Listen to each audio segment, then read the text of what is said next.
Have you ever heard of Thundercrit? No, it is not a sexual euphemism. It's a bike race. It's actually London's largest fixed gear cycling race. The locals love it. Something interesting happened this year. Let's see if you can spot the difference. Anything interesting here? Does something seem a little off? The picture that you are looking at, the first, second, third place podium at the end of the race, is two men competing against a woman. I know you're going to find this hard to believe, but the men took first and second place. So not only did they stand on the podium to accept their awards, they decided to kiss each other in a glaring show of pride, or they're rubbing it in your face. Now you can see that short person way over to the right holding a child. That's a woman, and that's her child. Do you notice how she's shorter than the two men who won? Now, most women are shorter than men. Most men are taller. Of course there's tall women. Of course there's short men. I included that for the stupid people. But women don't really stand much of a chance in sporting events that are physically based against men. I know anyone with an IQ over room temperature can kind of figure that out. But apparently, since they included all these trans people in women's sports, women are not going to win ever again. So congratulations, feminists.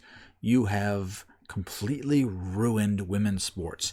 This woman probably trained for years, and under any other circumstances, she would be the fastest female bike rider in the whole country.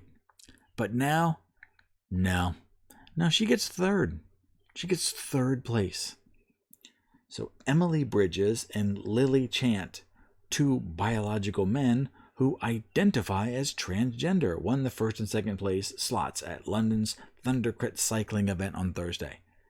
So I can go into all this stuff about how it's not fair and it's, the guys are going to beat women all the time and they're not really women. They shouldn't be competing.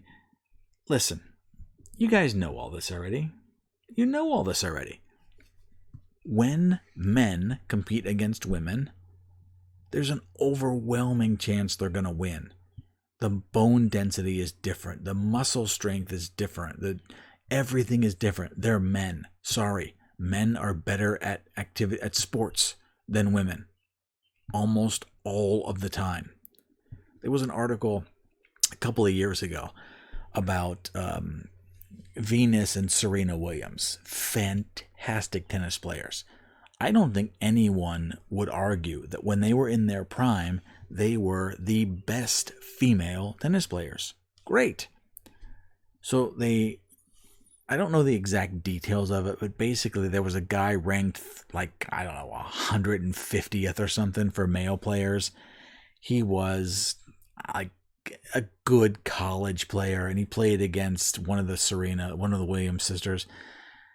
He smoked him. I mean, they could barely score a point, and I think he showed up drunk that day. I mean, women can't compete against men in sports. That's why they have separate classes for male sports and female sports. Listen, feminists, congratulations. You have done more to hurt women over the last decade than I could have even thought imaginable.